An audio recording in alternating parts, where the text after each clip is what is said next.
Bonjour à tous, nous allons commencer le webinaire. Je me présente, Hélène Lerosier. Je travaille au service offre de formation de Défi-Métiers, le CARI-Forêt francilien, et je suis plus spécifiquement chef de projet sur la certification professionnelle et sur l'offre de formation linguistique en Île-de-France. Donc, je vous souhaite la bienvenue à ce webinaire qui est dédié au repérage de l'offre de formation linguistique, ou plutôt dit autrement, l'offre d'apprentissage du français en Seine-Saint-Denis. Donc, le webinaire va durer à peu près 2h30. On va essayer de l'écourter, parce que 2h30, c'est assez long. Donc, on terminera vers midi et demi. Il y a des interventions qui sont prévues, des interventions du Conseil départemental de Seine-Saint-Denis, de l'unité départementale de Seine-Saint-Denis de la Driette Île-de-France, du Conseil régional d'Île-de-France et de Réseau Alpha. Quelques règles du jeu, notamment au niveau technique. Donc, je voulais vous prévenir que le webinaire est actuellement enregistré et sera déposé par la suite sur la chaîne YouTube de Défi-Métiers. Donc là, nous sommes sous application Zoom Webinaire. Donc volontairement, vous avez pu le constater, vos micros et caméras ont été coupés, tout ceci pour garantir un enregistrement de qualité. Cependant, 2 outils sont mis à votre disposition. Je ne sais pas si vous voyez ma souris. Ici, vous avez un outil qui s'appelle Discussion, donc c'est un chat dans lequel vous pouvez poser des questions qui nécessitent plus des réponses courtes, pardon. Donc soit liées au déroulé du webinaire ou soit si vous rencontrez des problèmes techniques de connexion notamment. Puis, le deuxième, c'est le Q&R, donc c'est questions-réponses. Et là, vous pouvez vraiment poser des questions de fond. Et l'idée, c'est que chaque intervenant pourra y répondre en direct, ou alors on prendra des temps d'échange à la fin de chaque partie ou de chaque intervention pour que Hélène Sué, entre autres, restituera ces questions et on pourra y répondre. Le support de présentation, il est assez conséquent, mais on vous le remettra dans les jours à venir. Alors, soit par WeTransfer, on verra techniquement comment on le fera, mais l'idée, c'est que vous ayez derrière ce support. Juste avant de laisser la parole à Hélène Sué, qui va ouvrir la séance, je voulais apporter une petite précision dans le cadre de ce webinaire.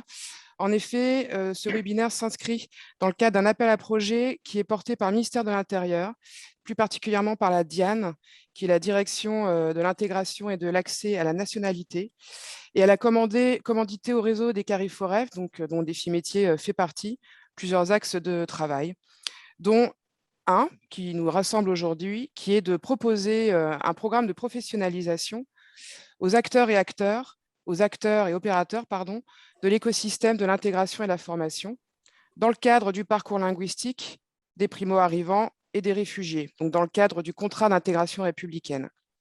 Donc, ce parcours sera le point de départ de notre webinaire d'aujourd'hui, que nous avons co-construit avec le Conseil départemental du 93.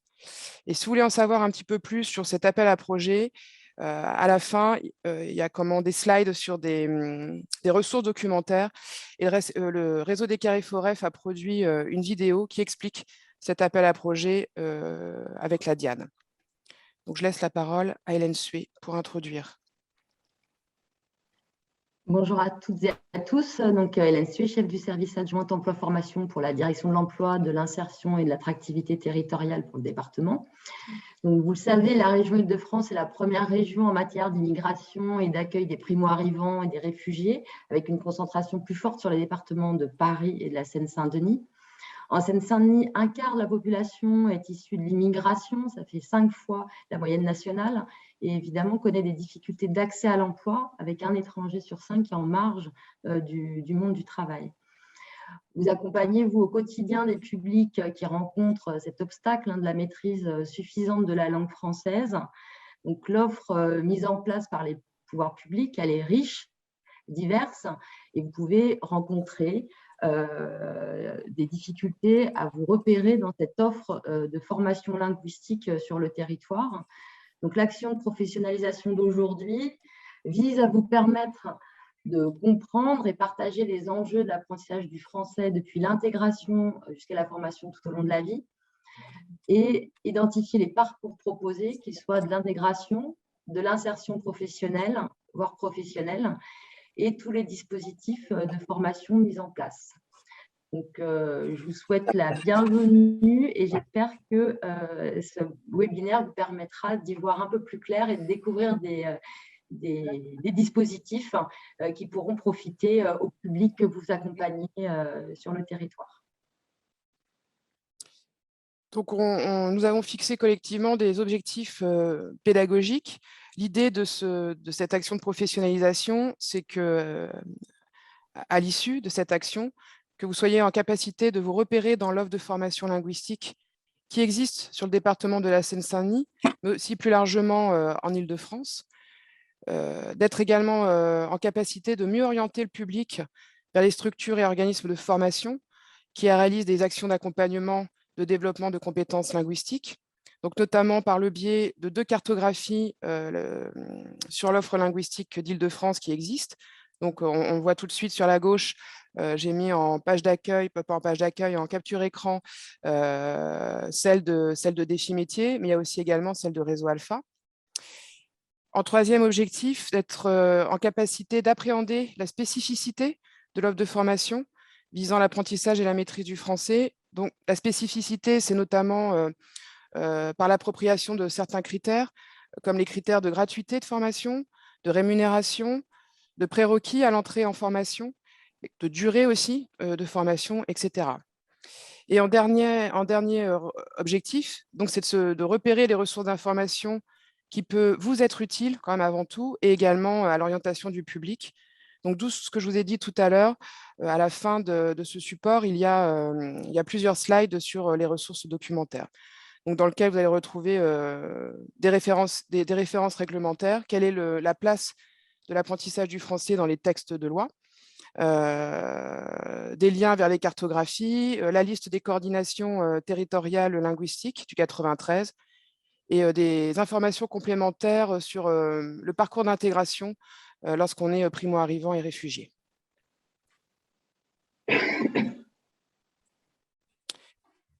Une proposition de plan qui va se découper en 3 parties.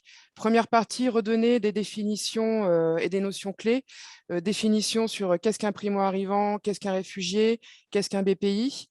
Redonner des notions clés sur qu'est-ce qu'on entend par alphabétisation et français langue étrangère. Et un zoom sur le parcours d'intégration vu au sens du ministère de l'Intérieur. En deuxième partie, ça sera sur l'offre de formation linguistique francilienne, avec évidemment un gros zoom sur le territoire de la Seine-Saint-Denis. Jean-Sébastien Melin et Laurence Renaudy de la DRIELS Île-de-France nous présenteront les actions sociolinguistiques dans le cadre du CIR.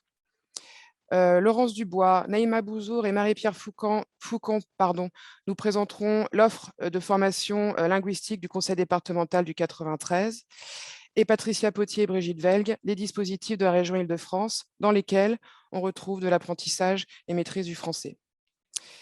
Et en troisième partie, nous le ferons à 2 voix. Charlène de Barros de Réseau Alpha et moi-même, nous vous présenterons les 2 cartographies linguistiques franciliennes, donc qui sont des outils pour rechercher l'offre de formation. Et on accentuera notre propos sur leur spécificité et la complémentarité de ces 2 cartographies. Et je terminerai rapidement sur un zoom sur la cartographie nationale.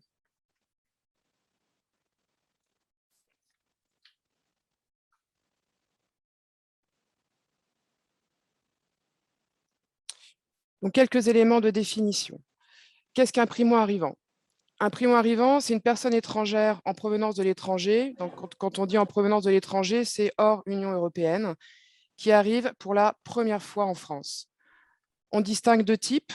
Le premier, ce sont des personnes qui restent en France de manière temporaire, pour une durée déterminée. Donc, soit dans le cadre d'études, ou soit dans le cadre pour les travailleurs saisonniers, par exemple. Donc, ce type, nous n'allons pas nous y attarder aujourd'hui. C'est plutôt sur le deuxième, qui sont des personnes qui sont amenées à séjourner durablement en France, qui veulent s'y installer. Donc, soit parce qu'elles ont déjà un contrat de travail, soit parce qu'elles veulent rejoindre leur conjoint ou leur famille, ou soit parce qu'elles sont en voie d'obtenir le statut de réfugié. Donc, ce type de personnes sont concernées par les exigences et les moyens nouveaux qui sont liés au relèvement du niveau de maîtrise de la langue française qui est prôné par l'État. Donc ça, ce sont les primo-arrivants. Et ça se traduit, je vais y revenir juste après, par la signature d'un contrat d'intégration républicaine, dont le fameux CIR, où il y a une série d'engagements des deux parties. Donc ce contrat se signe entre le primo-arrivant et l'OFII. Je vous propose un petit schéma pour éclaircir les notions de réfugiés, bénéficiaires de protection subsidiaire, et également bénéficiaires de la protection internationale et apatrides, pour que les choses soient claires. Excusez-moi.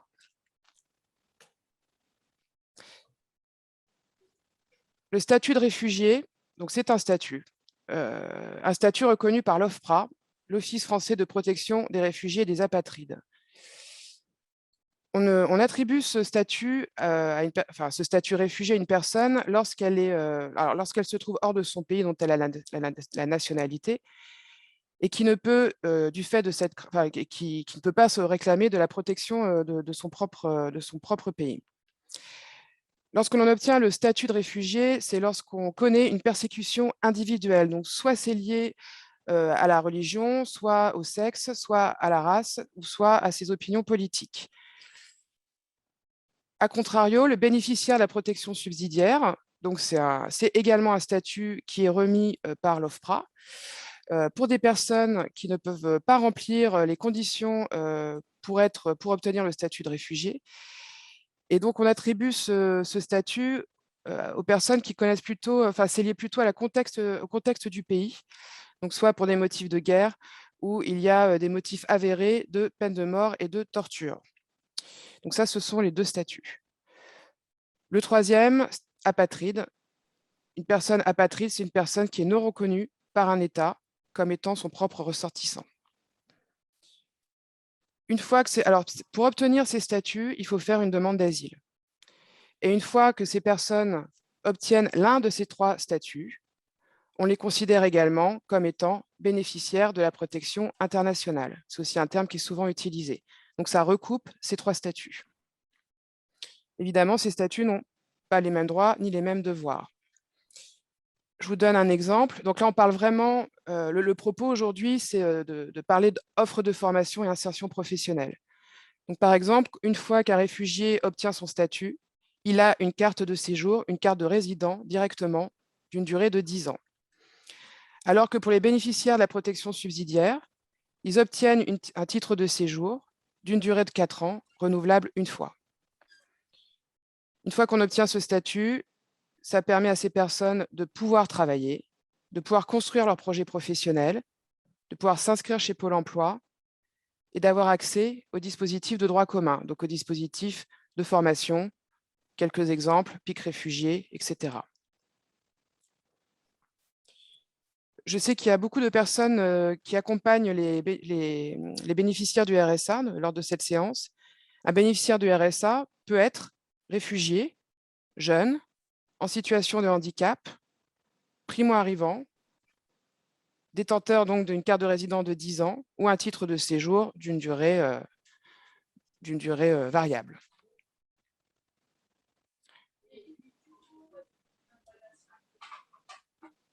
Donc ça, c'était histoire que nous partagions les notions clés sur les publics cibles. Je passe au suivant.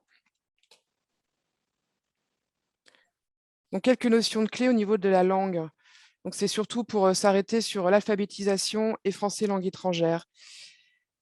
Alphabétisation, ça concerne toute personne adulte, sachant peu ou pas lire ni écrire, ou ne maîtrisant pas, et ce dans aucune langue, les compétences et savoirs de base qui correspondent à peu près à un niveau de fin d'études primaires. Donc, ce sont des personnes qui ont été peu scolarisées ou pas du tout scolarisées dans leur langue maternelle. On peut le dire autrement, c'est une personne qui n'est jamais allée à l'école ou alors qui a fait à minima 5 ans de scolarité, donc qui n'est pas allée au-delà de ses 16 ans. Dans ce cas-là, ces personnes-là, lorsqu'elles arrivent sur notre territoire, la préconisation, c'est leur proposer des cours de français dits d'alphabétisation. A contrario, il y a français langue étrangère. Donc, c'est l'enseignement de la langue française à une personne francophone ou pas, et qui a été scolarisée à plus de 5 ans dans son pays d'origine. Donc, lorsque c'est plus de 5 ans, on peut lui proposer des cours de français langue étrangère. Alors, selon les structures, il y a, on dit 3 ans de scolarité ou 5 ans de scolarité, mais il y a quand même une durée comment dire, qui est un point de repère pour pouvoir orienter les personnes sur des cours d'alphabétisation ou sur des cours de français langue étrangère. Juste pour préciser, aujourd'hui, l'apprentissage du français, ça constitue, alors c'est pas aujourd'hui, c'est depuis quelques années quand même, une priorité des pouvoirs publics. Donc, il y a un gros niveau d'exigence pour les personnes qui viennent d'arriver sur notre territoire, donc les primo-arrivants et réfugiés, à ce qu'ils accèdent à une maîtrise du français. Donc, ils peuvent se faire tout au long de leur parcours d'insertion professionnelle. Et effectivement, l'objectif final derrière, c'est leur insertion dans la société. Je vous ai mis un premier outil juste en bas, donc il suffit de cliquer dessus. C'est un lien émis par, c'est un outil fait par le département de Paris. Et c'est un format PDF de 2 pages, c'est assez court, mais c'est en tant qu'accompagnateur des publics en difficulté, qui connaissent des freins linguistiques, c'est de proposer des phrases assez clés pour tout de suite repérer le niveau de langue de la personne que vous recevez. Donc, il est assez bien fait. Et tout ça pour détecter derrière le type de cours de français que la personne pourrait suivre.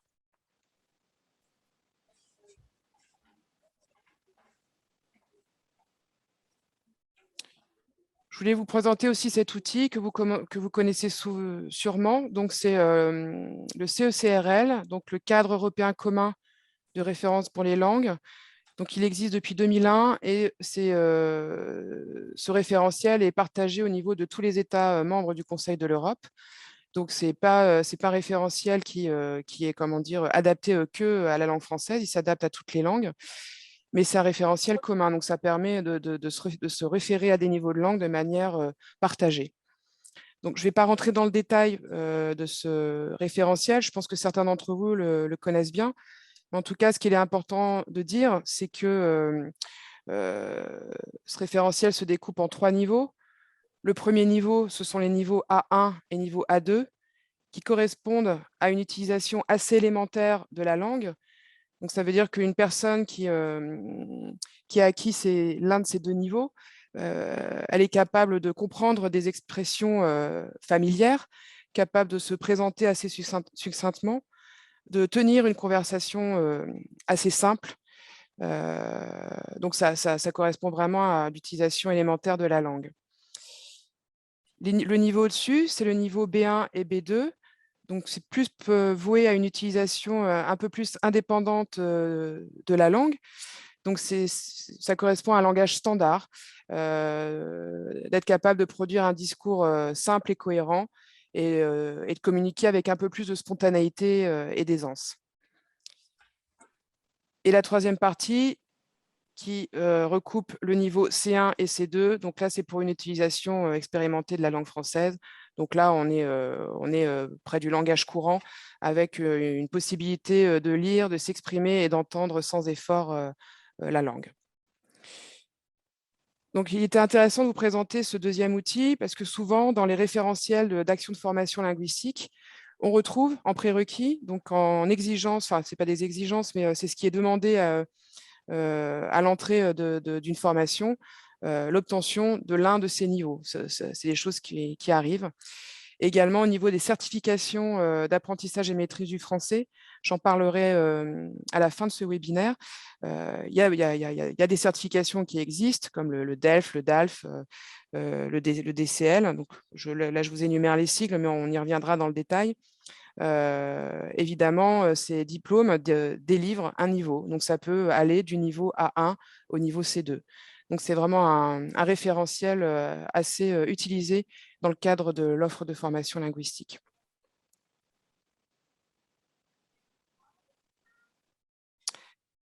Un zoom sur le parcours d'intégration. Je relève un petit peu. Donc, vous avez sur votre gauche une monographie qui est proposée par le ministère de l'Intérieur depuis 2018, je crois, et qui retrace les différentes étapes de la personne, du bénéficiaire, dans le cadre de son parcours d'intégration républicaine. Donc, ce parcours s'adresse aux primo-arrivants, donc ceux qui sont arrivés pour la première fois en France et qui veulent s'y installer durablement. Donc, la première étape, c'est de prendre rendez-vous avec l'OFII, donc l'Office français de l'intégration et de l'immigration. Donc, de prendre rendez-vous pour avoir un entretien personnalisé et surtout pour signer le contrat d'intégration républicaine, le fameux CIR, qui, derrière, permet d'obtenir des papiers, titre de séjour ou carte de résident. Donc, il y a plusieurs droits et devoirs dans le cadre de ce contrat. Et l'OFII s'engage à proposer des formations linguistiques aux primo-arrivants. Donc, on le voit tout de suite. Le premier parcours, c'est de pouvoir obtenir le niveau A1, oral et écrit. Alors, de mémoire, je crois que c'était l'année dernière, l'exigence était portée uniquement sur l'oral. Et depuis quelques temps, l'exigence est portée également sur l'écrit. Donc, c'est une formation linguistique pour obtenir le niveau A1. Donc, on appelle ça le parcours linguistique réglementaire vers le niveau A1 oral et écrit. C'est prescrit par les auditeurs de l'OFII et c'est une formation qui est gratuite. Elle peut aller entre 100 heures et 600 heures selon le niveau de langue de la personne. 600 heures, c'est pour les non-lecteurs et non-scripteurs.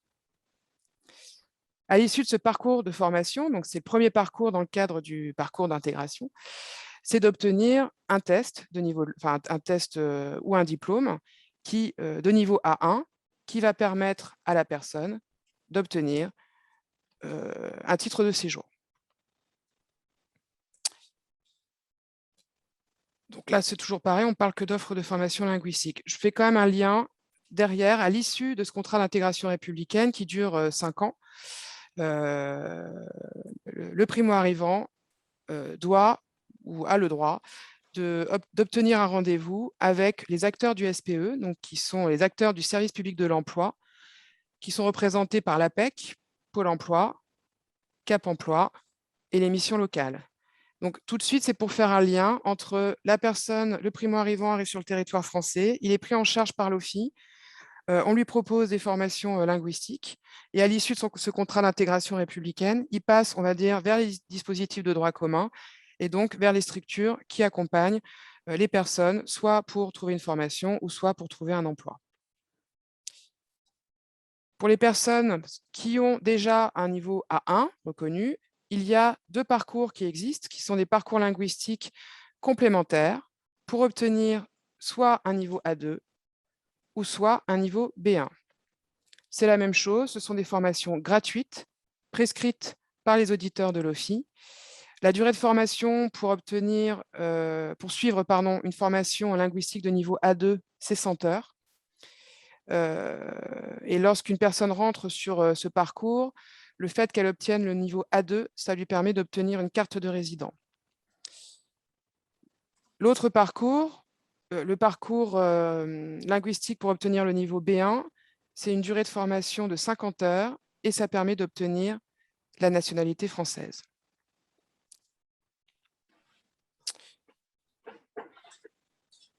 Dans le cadre de ce parcours d'intégration républicaine, donc on peut retenir qu'il y a 3 dispositifs. Parcours linguistique réglementaire vers le niveau A1, oral et écrit, et les 2 parcours linguistiques complémentaires vers le niveau soit A2, oral et écrit, ou soit vers le niveau B1, oral et écrit. Donc ça, c'est les dispositifs auxquels ont droit les primo-arrivants. Il y en a d'autres. Il y a 2 autres dispositifs donc, qui peuvent s'articuler avec ce que je viens de vous présenter. Ce sont les actions sociolinguistiques complémentaires au CIR, qui sont financées dans le cadre du BOB 104, que la DRIEPS nous présentera tout à l'heure, plus dans le détail. Et également le dispositif Ouvrir l'école aux parents, qui est assez méconnu. On l'appelle également OEPRE, que je vous présenterai tout à l'heure. Donc, d'ores et déjà, on peut dire qu'on est vraiment sur la première étape du parcours, qui est le parcours d'intégration. Et d'ores et déjà, on peut dire que l'apprentissage du français, c'est une des conditions essentielles d'intégration dans la société française.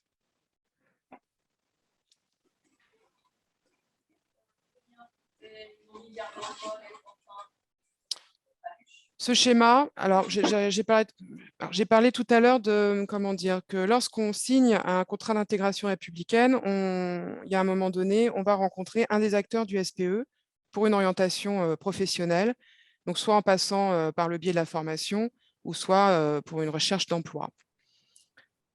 Il y a une charte qui existe, qui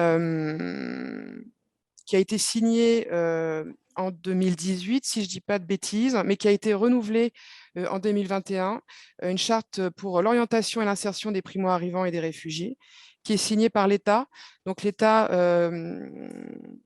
c'est-à-dire par l'OFII et la DIAN, donc c'est plus par le ministère de l'Intérieur, et également par le ministère du Travail et les acteurs du SPE.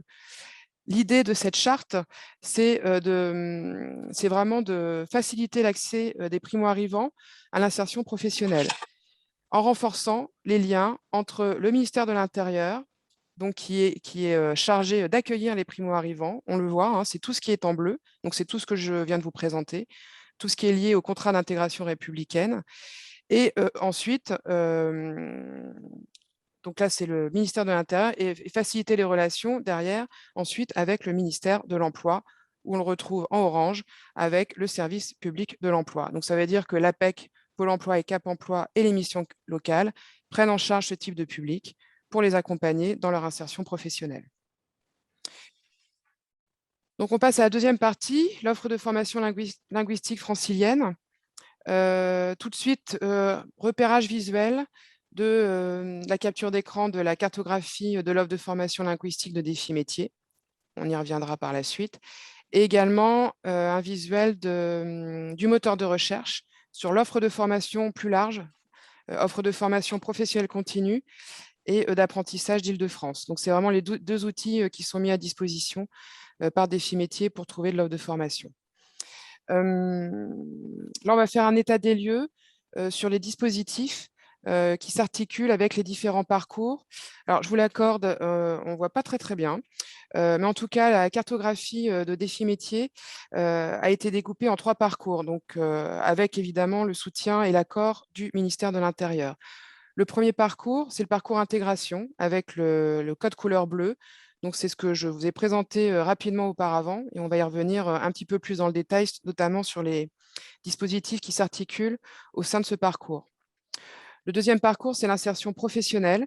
Donc, c'est des parcours dans lesquels on retrouve les dispositifs de droit commun pour les publics en difficulté d'insertion. On y reviendra aussi. Et le troisième, c'est le parcours professionnel. Donc là, c'est lorsqu'on est un peu plus autonome dans la recherche de formation et notamment dans sa recherche de comment se faire financer sa formation. Donc l'idée de cette deuxième partie, c'est de vous présenter ces parcours et de vous montrer quel dispositif de formation rentre au sein de ces parcours, en précisant toujours les critères de la gratuité, de la rémunération, qui prescrit, parce que ça, c'est quand même très important. Et je peux le dire aussi d'ores et déjà, dès lors que vous avez une personne que vous accompagnez qui veut s'inscrire sur une formation, l'idée, c'est de contacter directement les organismes qui la proposent. Et effectivement, toutes les coordonnées de ces organismes se retrouvent sur ces outils-là. Il y aura un zoom sur je l'ai dit en introduction, sur les ASL, donc les actions sociolinguistiques, par Jean-Sébastien Melin et Laurence Renaudy de l'unité départementale de Seine-Saint-Denis, de la DRIETS, qui se suivra par une présentation de l'offre de formation du Conseil départemental du 93 et également une présentation de 3 dispositifs de formation par Patricia Potier et Brigitte Velgue de la région Île-de-France. C'est parti.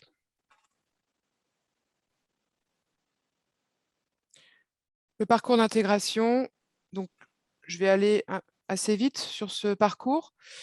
Parcours d'intégration, donc quel dispositif de formation s'intègre dans ce parcours?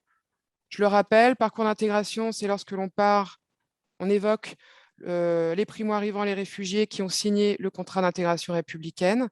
Donc, le public visé cible, ce sont les primo-arrivants et les réfugiés. Les prescripteurs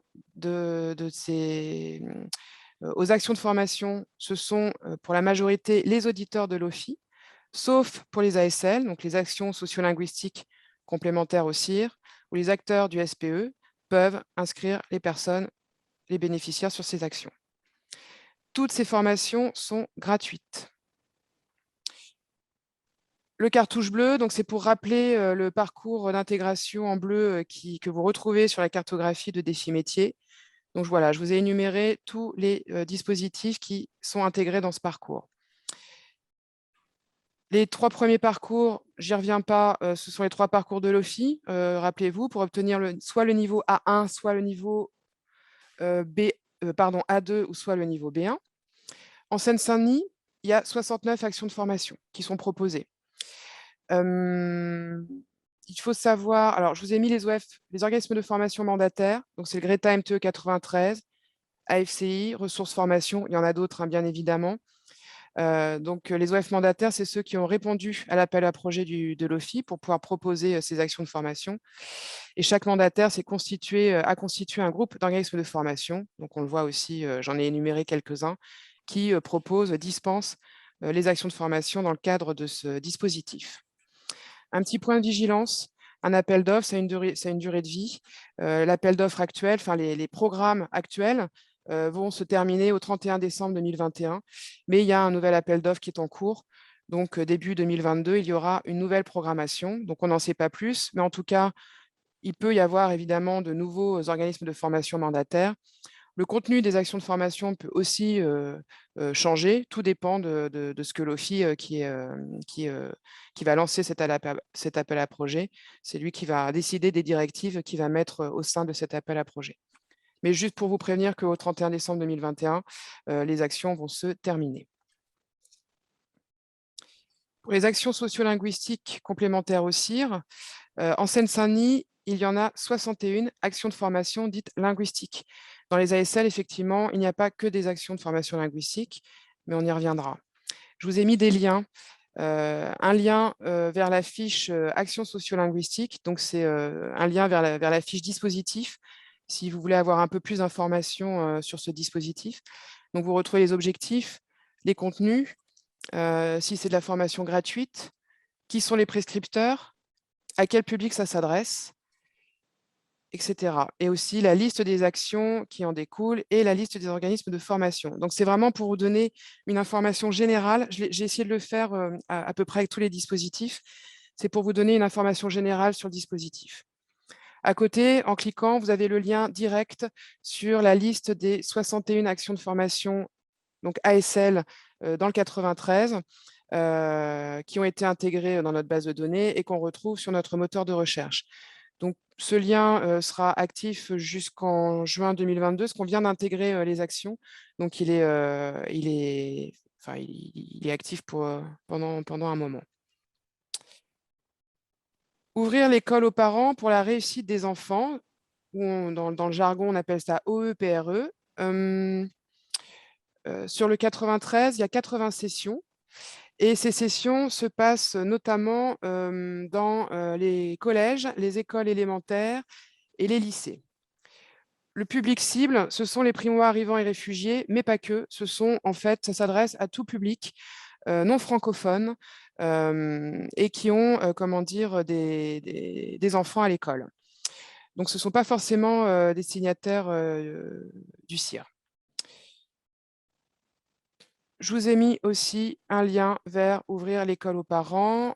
Le 31 décembre 2021, l'appel d'offres s'achève. Donc, la construction de l'appel d'offres pour 2022 est en cours et ça sera en ligne rapidement sur le site de Défi Métiers. Pour le parcours d'intégration, pour tous ces dispositifs dans lesquels on retrouve de l'offre de formation, tout est consultable sur les outils de Défi Métiers, donc soit par le moteur de recherche, je vous ai montré le visuel tout à l'heure, mais on pourra faire une démonstration en direct si on a le temps à la fin, ou soit sur la cartographie linguistique. L'idée de ce référencement, nous, on cherche un référencement optimal. Optimal, ça veut dire exhaustif, avec des données actualisées. Et c'est pour ça que nous menons une collaboration assez étroite avec tous les financeurs pour collecter les données et pour pouvoir vous les restituer convenablement. Donc, vous retrouvez tout sur les outils de Défi Métiers.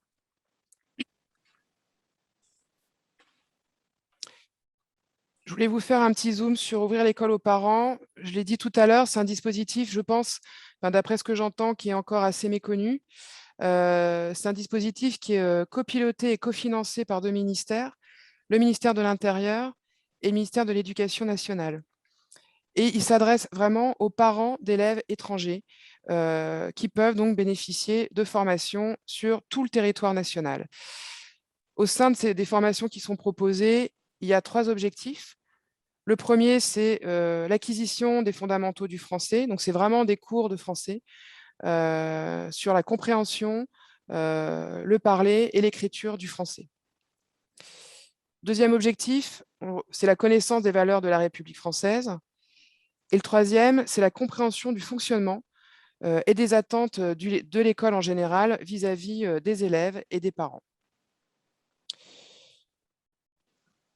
En Île-de-France, il y a 270 sessions d'ouvrir l'école aux parents et donc 80 pour la Seine-Saint-Denis. C'est un référencement, on parle de référencement harmonisé, je vous le dis tout de suite pourquoi, je le redirai. Hein. Mais il est assez facile à trouver sur les outils de défi métier.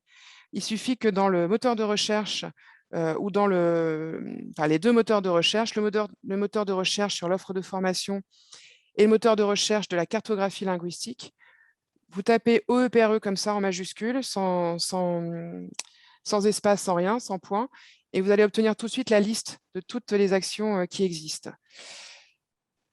Ça s'adresse à un public non francophone. Le prescripteur, c'est l'OFI. Les formations sont toutes gratuites et la durée maximale est de 120 heures. Sur le site de Défi Métier, on a eu les données par la DIAN, hein, donc le ministère de l'Intérieur, des jours d'ouverture et des horaires de cours. Et dans les horaires de cours, il y a un petit peu de tout. Alors évidemment, il y a des horaires dans l'après-midi et la matinée, mais il y a aussi en fin de journée et parfois le week-end. Alors pas pour tous, ça dépend des territoires, mais je vous invite à regarder. Vous avez l'information dans les objectifs de l'action de formation. Il faut savoir que ce dispositif est renforcé, alors peut-être pas chaque année, mais en tout cas, l'État a doublé le budget de ce dispositif. Donc, quand il y a un doublement de budget, ça signifie qu'on peut retrouver, ça veut dire que le nombre de bénéficiaires qui peuvent bénéficier de ce dispositif va augmenter. Soit ça peut se traduire aussi par l'augmentation de la durée de formation, ou également ça peut se traduire par l'amélioration des formations qui sont délivrées. Voilà, donc ça c'était ouvrir l'école aux parents ou OEPRE. Ce dispositif est aussi ouvert aux allocataires du RSA. Hein. Est-ce qu'il y a des questions?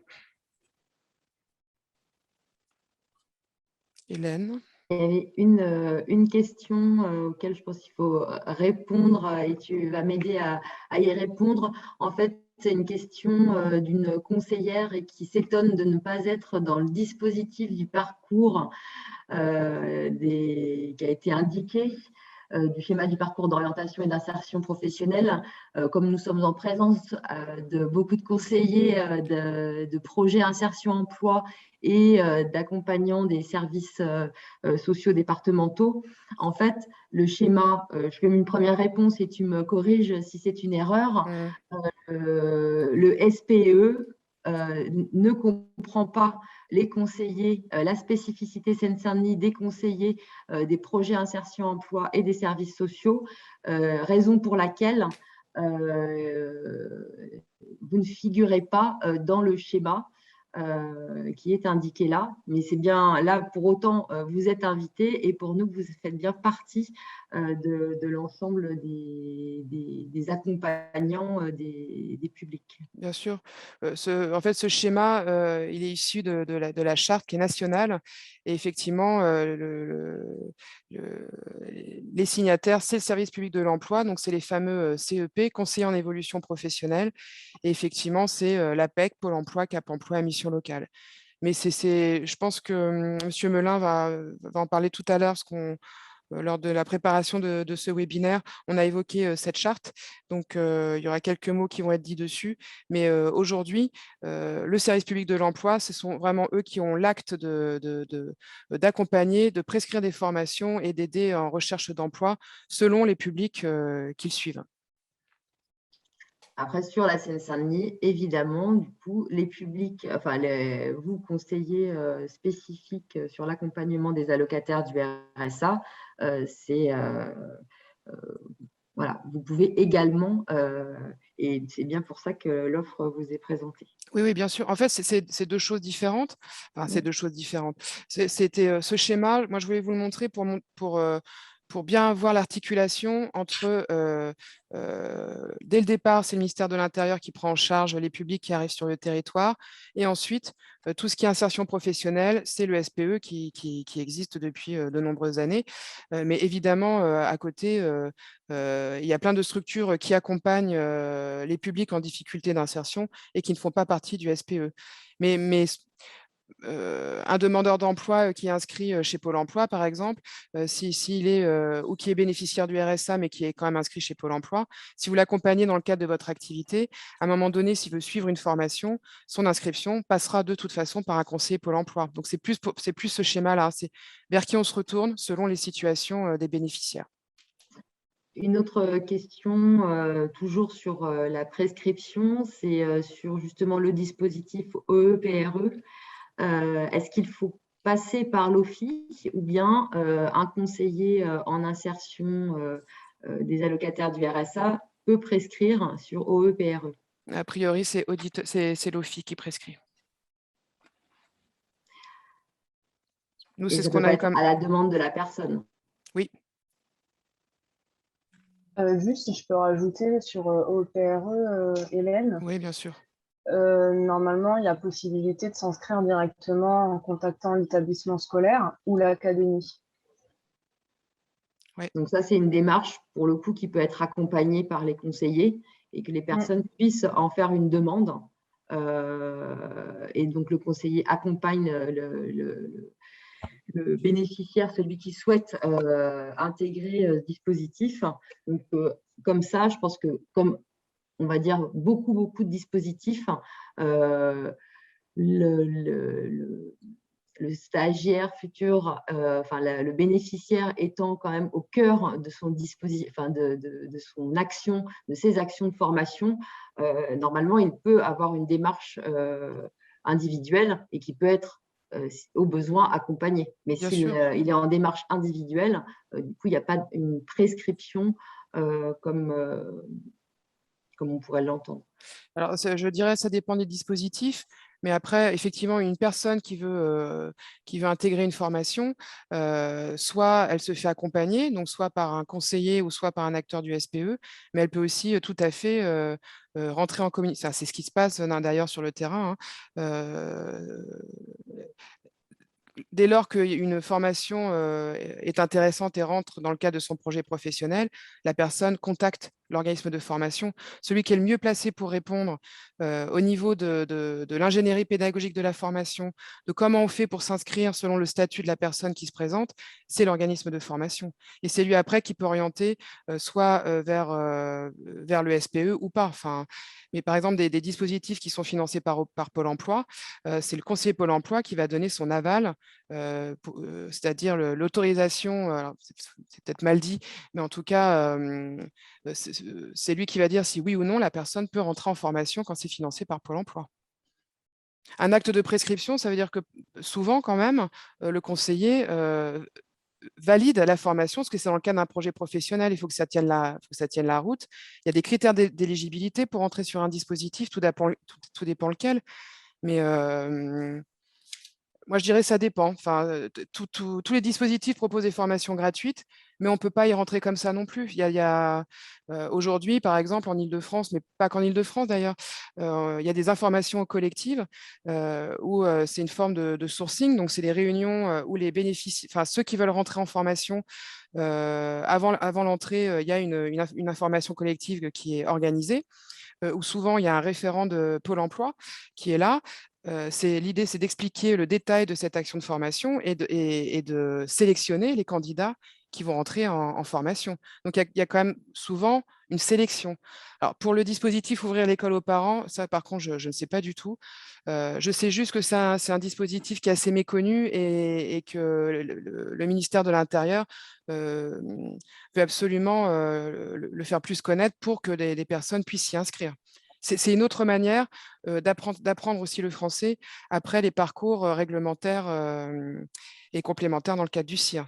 C'est ça aussi. Et Je poursuis. Donc là, je vais laisser la parole à Sébastien Melin et Laurence Renaudy de l'unité départementale du 93 de la Driette pour nous présenter les ASL. Donc, la Driette va vous présenter les formations socio-linguistiques dans le cadre financé par le BOP 104, qui est le programme d'intégration et d'accès à la nationalité française, donc qui vise à faciliter l'intégration des étrangers durant les 5 premières années de leur signature d'un CIR. Donc, ce programme s'adresse aux personnes primo-arrivantes et réfugiées dans la limite donc, des 5 années de la signature du CIR, c'est-à-dire que sont exclues les personnes étrangères en situation irrégulière, les demandeurs d'asile et les primo-arrivants qui ont signé un CIR depuis plus de 5 ans. Donc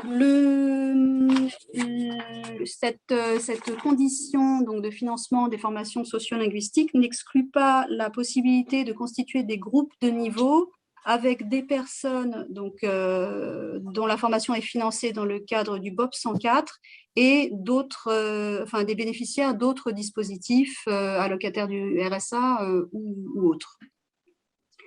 Les formations délivrées par les ateliers sociolinguistiques dits ASL sont gratuites et s'inscrivent dans une logique de parcours complémentaire à celui de l'OFI.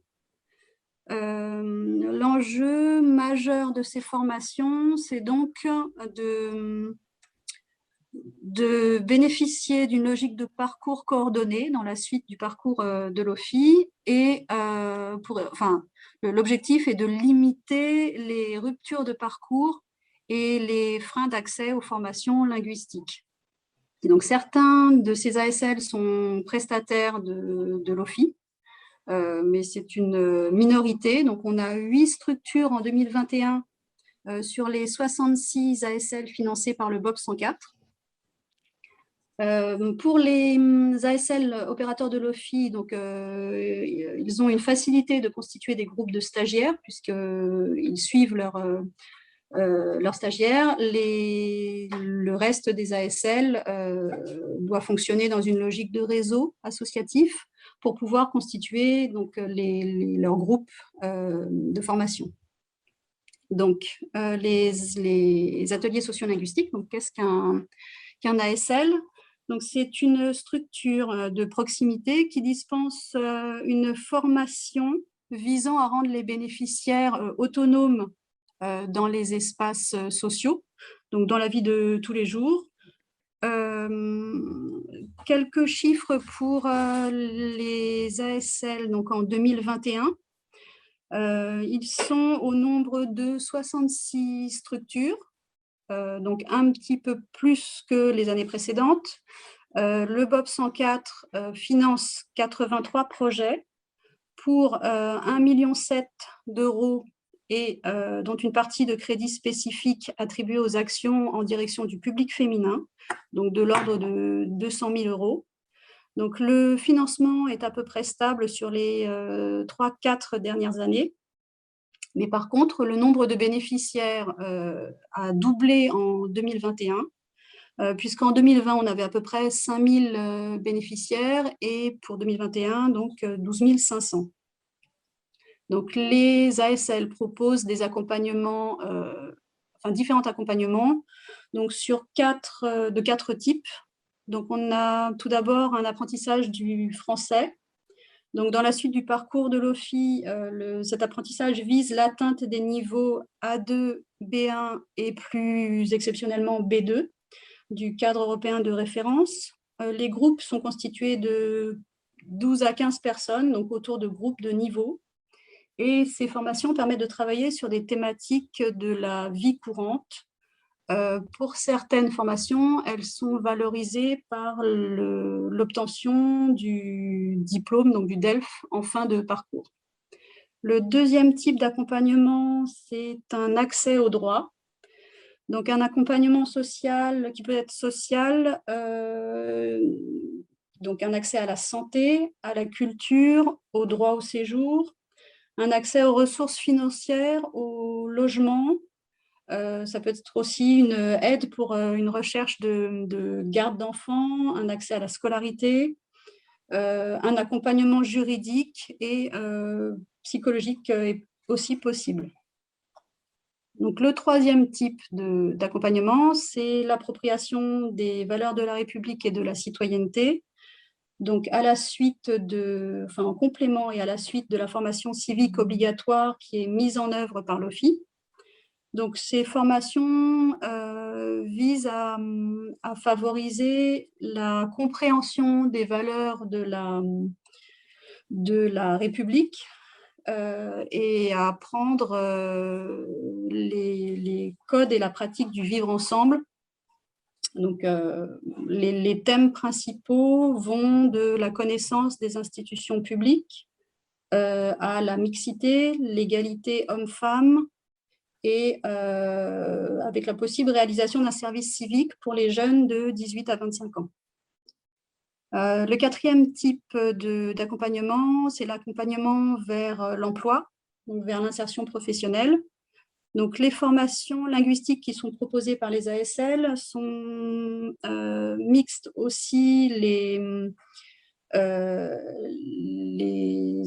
l'accompagnement professionnel avec différentes modalités qui vont du stage en entreprise, de l'accompagnement à la rédaction de CV, d'accompagnement dans les démarches vers l'emploi, vers les institutions, donc vers Pôle emploi, vers les entreprises, les forums, un travail aussi sur les entretiens d'embauche. Donc ça, c'est un premier type d'accompagnement. On a aussi les ASL proposent des formations à l'emploi, au métier lui-même. Donc, dans les domaines du numérique, du BTP, de la restauration, des services à la personne. Et on a une partie un peu plus ciblée également sur la valorisation des compétences acquises avant l'entrée en France. Donc, je vais juste vous présenter les axes prioritaires pour 2021. Donc, on a la valorisation des acquis de l'expérience et des qualifications professionnelles. Donc, le travail est fait par les ASL sur l'emploi, et sur les aptitudes professionnelles qui ont été acquises avant leur arrivée en France et pendant le parcours migratoire. Donc, nous avons par exemple l'association Métichima sur le territoire d'Est Ensemble, donc sur Bagnolet et Pantin, qui propose des bilans de compétences à ses stagiaires et un accompagnement sur une durée longue, donc un accompagnement de 8 mois. Le deuxième axe prioritaire pour 2021 est le soutien à l'emploi des femmes primo-arrivantes. On a également une association sur Saint-Denis, donc Action Artistica, qui accompagne les femmes dans leur insertion sociale et qui leur propose des initiatives citoyennes, un accompagnement à l'emploi et qui développent leur autonomie dans la vie courante. Le troisième axe prioritaire pour 2021 est le soutien des actions de coordination des ASL, puisque l'accent est mis sur les associations structurantes qui fonctionnent avec un partenariat renforcé. Enfin, le quatrième axe qui s'inscrit dans le cadre de l'appel à projet national de la Diane et le soutien aux projets portés par les collectivités territoriales.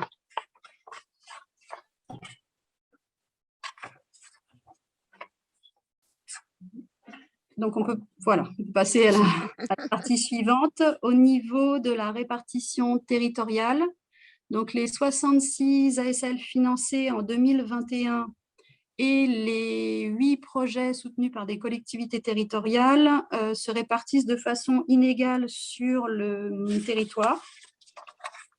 Donc, nous avons une surreprésentation de l'ouest du département, donc avec une majorité d'actions sur Plaine Commune et Est Ensemble, un peu moins d'actions développées sur Paris Terre d'Envol et Grand Paris Grand Est, et une vingtaine d'actions qui bénéficient à l'ensemble des habitants de la Seine-Saint-Denis, dont une partie de formation à distance et par le biais des outils numériques. Alors très souvent, les actions qui bénéficient à l'ensemble du département sont proposées à la population réfugiée.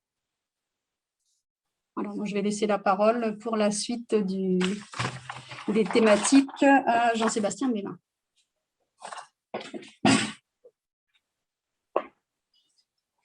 Oui, bonjour à toutes et à tous. Juste avant de commencer peut-être le déroulé normal des choses, concernant les personnes en situation irrégulière ou qui sont à la recherche d'une formation linguistique, il ne faut pas oublier l'offre des centres sociaux. Les centres sociaux sont des acteurs qui peuvent aussi donner de la formation linguistique.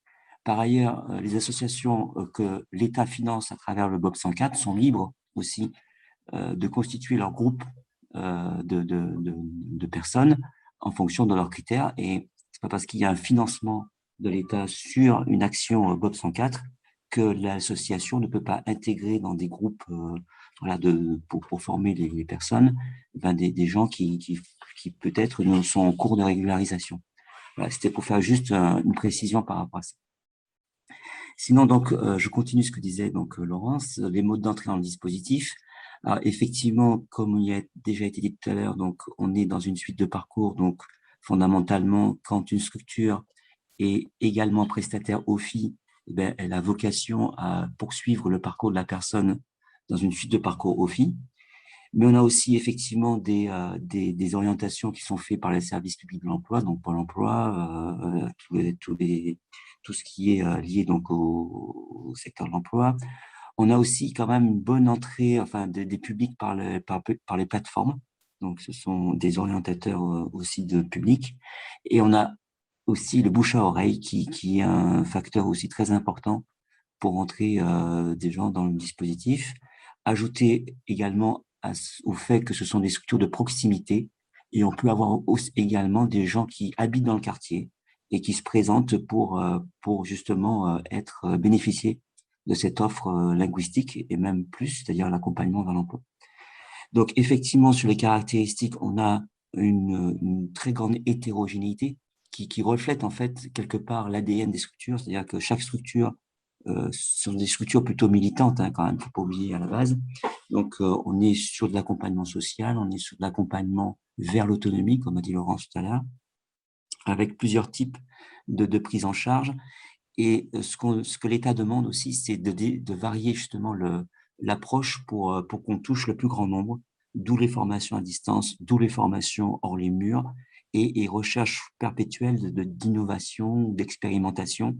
Et ça, en fait, on est preneur de tout ce qui peut amener, en fait, le plus possible l'apprentissage vers les gens et pas forcément toujours dans un esprit de contrainte ou d'obligation, dès lors que là encore, en ce qui concerne nos dispositifs, il n'y a pas de rémunération. Donc, l'idée, c'est véritablement que les gens soient confiants dans la formation. C'est pour ça qu'on donne une importance très importante à la certification diplôme, financée par le BOP 104. Donc ça aussi, c'est important que les gens sortent avec une reconnaissance de leur effort. Voilà. On va passer peut-être à la fin de la présentation. On a été un petit peu long peut-être. Non, c'est parfait. Voilà, donc on a quelques… Alors nous, c'est vrai qu'on connaît bien les structures, donc on pourra après vous renseigner sur la particularité. Certains ont développé une approche très spécifique. Donc ça, on pourra vous aider après si besoin. comme notamment, par exemple, les solutions de garde d'enfants pour les mères. Donc, c'est une structure, on dispose enfin, un travail plutôt comme partenaire des structures qui font temporairement la garde d'enfants pendant que les parents sont en formation. Donc, ça, c'est quand même une offre qui est quand même très intéressante. Et effectivement, comme ces structures aussi ont des fonds de secours, donc on peut avoir des aides à la mobilité. Donc l'idée, c'est toujours pareil de faciliter comment dirais-je, la prise en charge de la personne accueillie. Et enfin, je finirai simplement sur le moyen terme. Donc l'idée, là encore, c'est d'améliorer la coordination de l'ensemble des acteurs. Alors, chaque année, ça revient, hein, mais on a une occasion supplémentaire, on va dire, de le faire à travers l'accord cadre qu'on a décrit tout à l'heure. Et l'idée, c'est de la transposer au niveau local.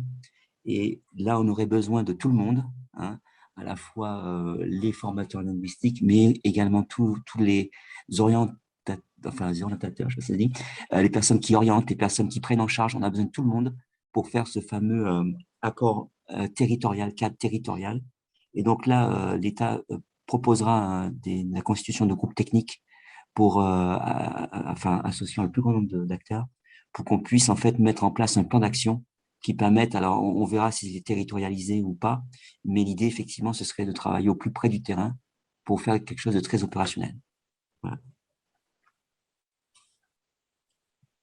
J'ai fait une présentation globale, enfin nous avons fait une présentation globale, peut-être un peu endormante parce que c'est quand même riche, mais voilà, l'idée c'était quand même, je pense qu'on a fait pas mal de choses, mais bon, ça reste encore peut-être à dérouler encore plus. Est-ce qu'il y a une échéance par rapport à l'accord cadre territorial? Alors pour l'instant, on est vraiment dans la feuille de route, hein. Ok. Enfin, on est en train de tracer la feuille de route, mais enfin, l'idée, c'est qu'on fasse une participation la plus large, hein, j'insiste, hein, qui est tout le monde voilà, autour de la table. C'est pour nous très, très important. Donc, il n'y aura pas que les acteurs du SPE. Non, non, non, non, non, non.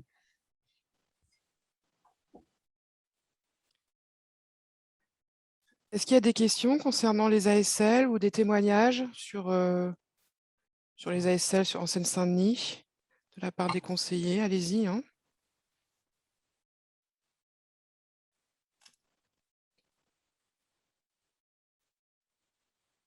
Pour le moment, il n'y a pas de témoignages dans le chat.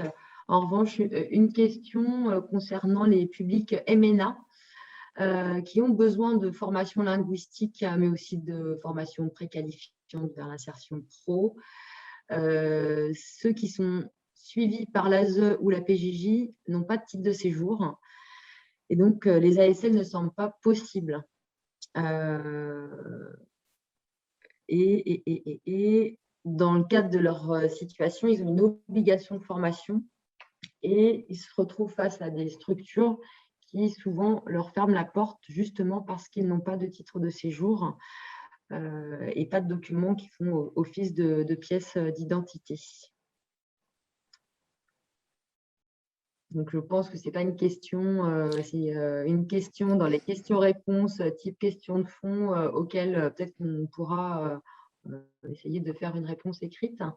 Si on n'a pas pouvoir avancer, il est déjà 11h18. En fait, l'idée, c'est de comment un public MNA qui n'a pas de titre de séjour peut trouver une formation d'apprentissage et maîtrise du français. Oui.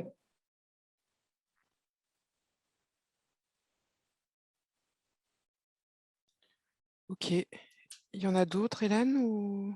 Non. Ok. Ok, 11h18. Nous allons passer au deuxième parcours.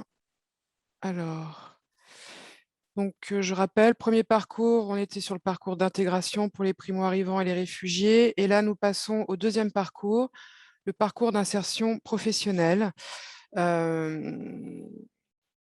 L'idée est de présenter quels sont les dispositifs de formation qui s'inscrivent au sein de ce parcours. Là, nous changeons un peu nous changeons de parcours. Pourquoi? Parce que déjà, ces dispositifs s'adressent à des publics en difficulté d'insertion, Donc là, on sort du cadre primo-arrivants et réfugiés.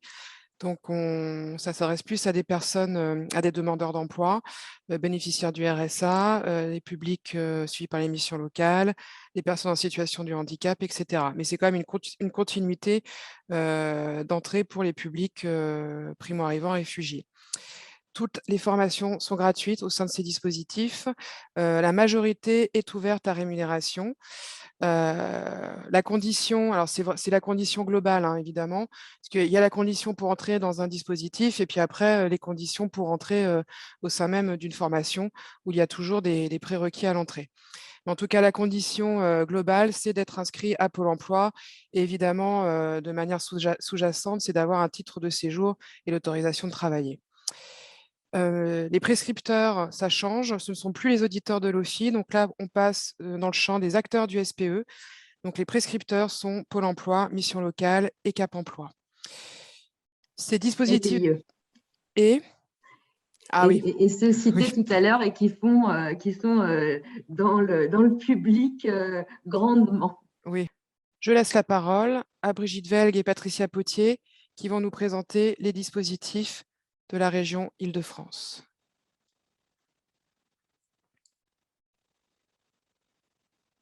Bonjour. On vous entend, Patricia.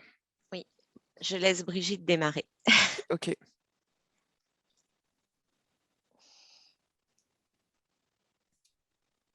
Ah. Problème de micro? Je ne sais pas. Non, son micro est actif. Bon. Je vais peut-être démarrer pour ne pas faire attendre les personnes. Il y a peut-être un souci technique, je ne sais pas. Donc, notre intervention porte sur la sécurisation des parcours parce que, comme vous venez de le voir, l'offre est assez importante et l'objectif, c'est vraiment d'articuler cette offre pour pouvoir construire des parcours vers l'emploi et la formation qualifiante. Et c'est dans ce cadre que s'inscrit l'offre de la région qui est complémentaire. On peut imaginer qu'elle est redondante sur certains aspects, mais le nombre de bénéficiaires dans nos dispositifs et surtout en Seine-Saint-Denis montre les besoins qui sont relevés effectivement en Seine-Saint-Denis. Donc, je ne sais pas si Brigitte peut démarrer.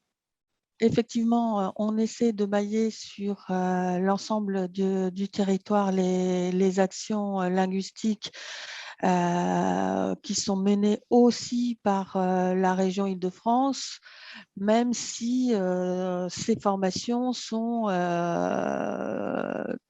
pour accéder à l'emploi, à une formation qualifiante.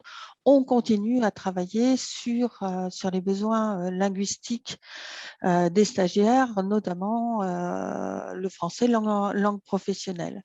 Donc, on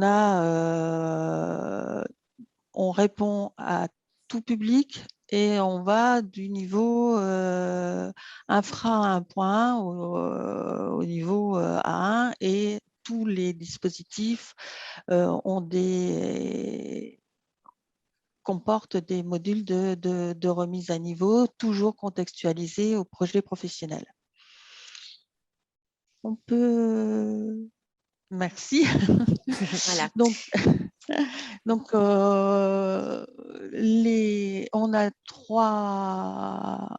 a deux grands dispositifs qui répondent aux besoins des personnes, les parcours entrée dans l'emploi et dans le programme régional des formations transversales, ce qu'on appelle compétences de base professionnelles. Alors, il y a une chose, c'est que pour entrer sur les dispositifs, les personnes doivent être inscrites à Pôle emploi. Ça, c'est une condition sine qua non. Alors, il y a une exception et ça concerne les MNA. Sur les parcours entrée dans l'emploi, les MNA sont autorisés à entrer. ils peuvent entrer, ils peuvent bénéficier de la formation sans problème. Ça a été un long combat pour y arriver, mais depuis le 1er juillet 2020, ils peuvent entrer sur ces formations. Donc, c'est le lien. Ces deux dispositifs permettent le lien entre l'ensemble des dispositifs qui vous ont été présentés jusque-là et l'accès à l'emploi ou à une formation qualifiante.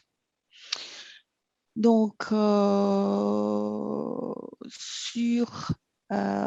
sur ces deux dispositifs qui sont en entrée-sortie permanente, qui couvrent la totalité du département avec des lieux de réalisation qui maillent le territoire, sont mis en place des parcours dits sécurisés. Le contenu des formations sont travaillés, alors soit avec les entreprises quand on est sur un parcours sécurisé vers l'emploi, soit avec les organismes qui mettent en place des formations qualifiantes avec des financements région. Les contenus sont réalisés en collaboration entre les organismes de formation qualifiants ou les entreprises et l'organisme qui met en œuvre le PE, les compétences de base sur le territoire. Si on peut passer à la slide, merci. Donc, on se pose effectivement la question de où on inscrit les personnes. Alors, il y a deux grosses différences sur les compétences de base et parcours entrée dans l'emploi. Le compétences de base professionnelle, les personnes, y compris infra 1.1, peuvent entrer sur compétences de base professionnelle. Et ce sont aussi des entrées tout au long de l'année, hein, et c'est à temps partiel et c'est 21 heures maxi par semaine. Et bien sûr, les parcours sont individualisés. Ils sont positionnés avec l'outil carte de compétences qui est le référentiel d'insertion de la région. Et on définit le parcours en fonction de leurs besoins. Alors, je vous détaillerai les parcours après. Sur les parcours entrée dans l'emploi, par contre, c'est à partir du niveau A1.1 à l'oral ou à l'écrit. Donc, c'est quand même relativement souple. Là, par contre, on est sur du temps plein. Sur les deux dispositifs, les personnes entrent, qu'elles aient ou non un projet professionnel. Le travail sur le projet professionnel est prévu dans les deux dispositifs. On a des passages en entreprise et des plateaux techniques pour pouvoir travailler sur le projet professionnel. On peut passer à la slide suivante. Merci. Donc, je vais présenter les objectifs de compétences de base professionnelle. Donc, comme l'a rappelé Brigitte, c'est dès le niveau infra 1.1. Une inscription à Pôle emploi avec 3 parcours. C'est un programme qui a été rénové en janvier 2020. Le parcours 1 s'adresse à des publics qui vont travailler les compétences de base et les compétences linguistiques et leurs projets professionnels. Alors, ce qu'on n'a pas rappelé, c'est que, évidemment, l'orientation vers compétences de base est pour des publics qui ont envie de construire un projet professionnel. On ne se situe pas dans de la formation linguistique simple, on est vraiment, on vise vraiment l'insertion vers l'emploi et la formation qualifiante.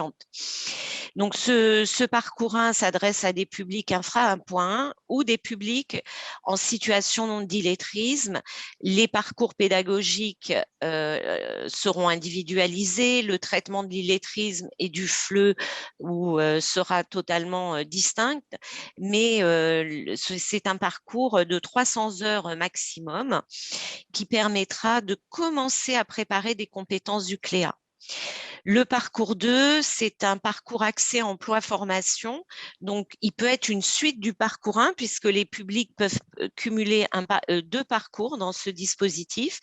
Et là, dans ce parcours 2, on aura plutôt des publics avec un niveau A1 qui va stabiliser son projet professionnel, qui va pouvoir faire une remise à niveau effectivement plus importante et qui sera présentée à la certification CLEA. Ce parcours est de 250 heures maximum. Alors, je rappelle que dans le parcours 1, il y a des modules sur la connaissance du marché de l'emploi en France, des types de formation, quel type de contrat de travail existe. Donc, toute cette sensibilisation au monde professionnel est travaillée dans le parcours 1. Globalement, on a plutôt des publics à partir du niveau A1 dans le parcours 2 ou des publics qui ont besoin vraiment de travailler de façon plus importante les compétences du CLEA. Ces deux parcours sont de 21 heures maximum par semaine à temps partiel. Donc, tout à l'heure, le département, M. Melin, parlait d'action de garde d'enfants en Seine-Saint-Denis. Ces deux parcours sont effectivement à temps partiel.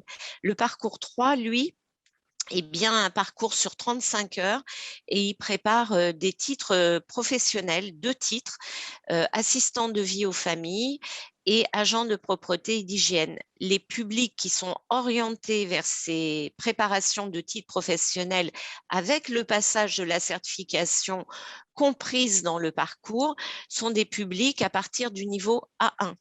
Voilà, le parcours peut faire 750 heures maximum. Donc, 2 parcours consécutifs possibles dans compétences de base professionnelles.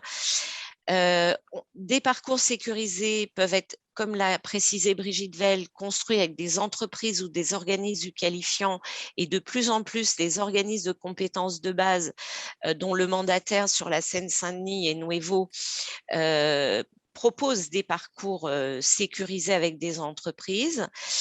Et je voulais juste rappeler que les publics éligibles sont aussi les publics de l'IAE, les salariés de l'IAE, et les publics qui sont en VAE.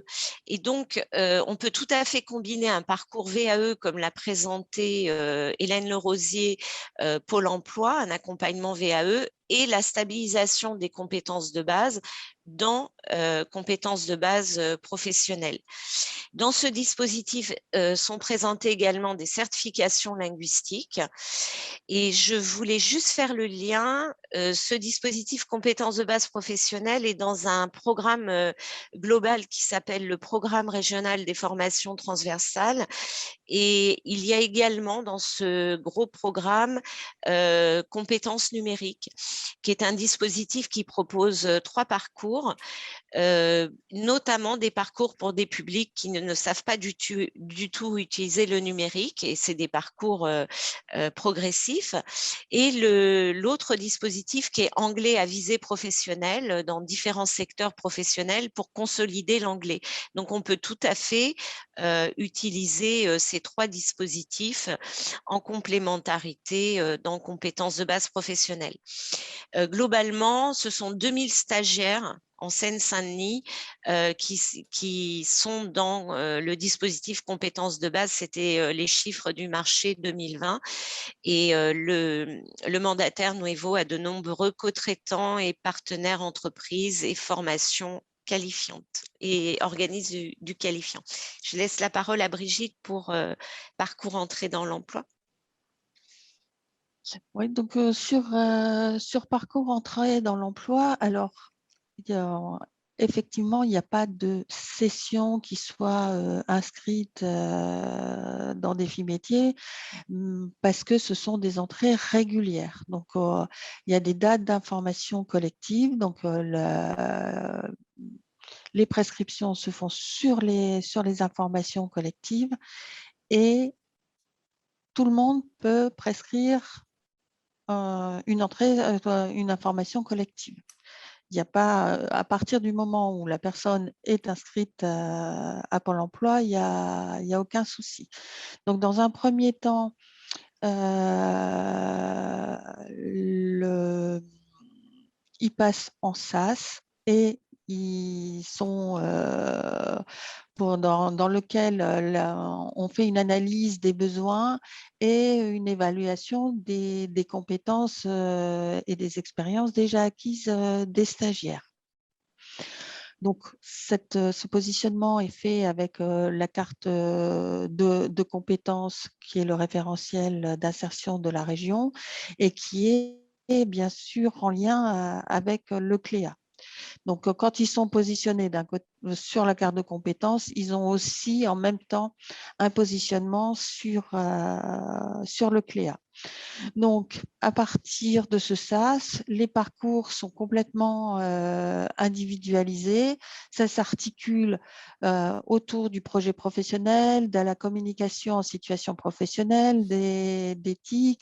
On met en place aussi des projets collectifs pour travailler sur la confiance en soi, le travail en équipe, etc. et de la remise à niveau en situation professionnelle, que ce soit, quelle que soit la remise à niveau, que ce soit des maths, du français, de la bio, etc.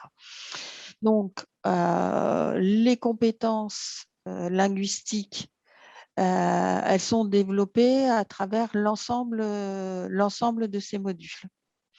Donc, là aussi, on a des parcours sécurisés qui sont montés avec les entreprises ou avec les organismes qualifiants et qui mettent également en place des formations d'accès à la qualification. Et l'objectif des parcours entrée dans l'emploi, c'est, comme son nom l'indique, d'entrer en emploi, donc soit en emploi direct, soit dans des contrats en alternance ou des contrats aidés, ou sur des formations, qualifiantes ou préqualifiantes d'accès à la qualification. Alors, les PE visent tout public désormais, donc y compris les MNA.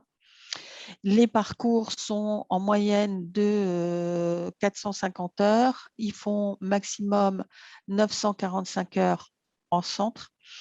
Et effectivement, ils sont sur un rythme hebdomadaire de 35 heures semaine.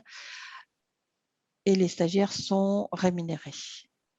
Pour les jeunes, ils ont aussi la gratuité des transports. Donc, on vous présente là l'outil carte de compétences. Ce que l'on regarde, c'est les compétences déjà détenues par la personne et on regarde celles qui sont avisées pour valider son projet professionnel.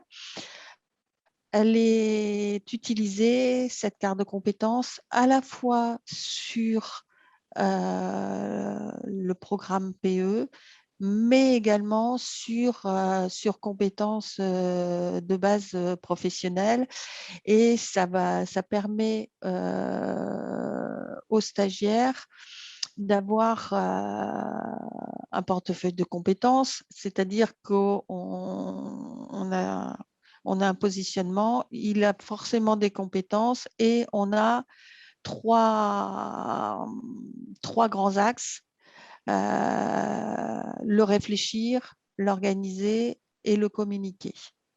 Et on part du centre de la carte et on augmente en autonomie sur les différents cercles. Donc, le cercle 1, c'est identifier, s'identifier. Le cercle 2, on commence à se confronter et à s'impliquer. En cercle 3, on confirme, on expérimente, on est capable de se projeter déjà dans son projet professionnel, etc. En cercle 4, ça y est, on est capable de mettre en œuvre et de gérer un certain nombre de choses. Comme je vous le disais tout à l'heure, ce qui est important, c'est que cette carte de compétences, bien sûr, elle inclut les compétences du CE-CRL, mais aussi elle est en lien avec le socle CLEA, ce qui permet aux organismes de formation de pouvoir proposer la certification CLEA, qui n'est pas une obligation sur le PE, mais qu'on peut proposer de manière plus facile, plus aisée, et de ne pas emmener les stagiaires sur un échec dans le passage du CLEA. Juste un dernier point. Tout à l'heure, Brigitte Velg a parlé des MNA. Ils sont effectivement accueillis sur PE, mais le dispositif compétences de base et plus globalement le programme régional des formations transversales ne prévoit pas d'accueillir les MNA sur ce marché-là. Voilà, c'était une précision. Tous les dispositifs SOC de la région donc, travaillent avec cet outil et donc la carte de compétences liée au CLEA. Et chaque stagiaire a une attestation de compétences, construit un portefeuille de compétences numériques et en ligne, mais également papier. Et voilà, donc il y a eu une question sur les infocols. Effectivement, comment inscrire sur les infocols? C'est sur le site de Défi Métier. Voilà. Est-ce qu'il y a d'autres questions auxquelles on peut répondre, peut-être, Hélène?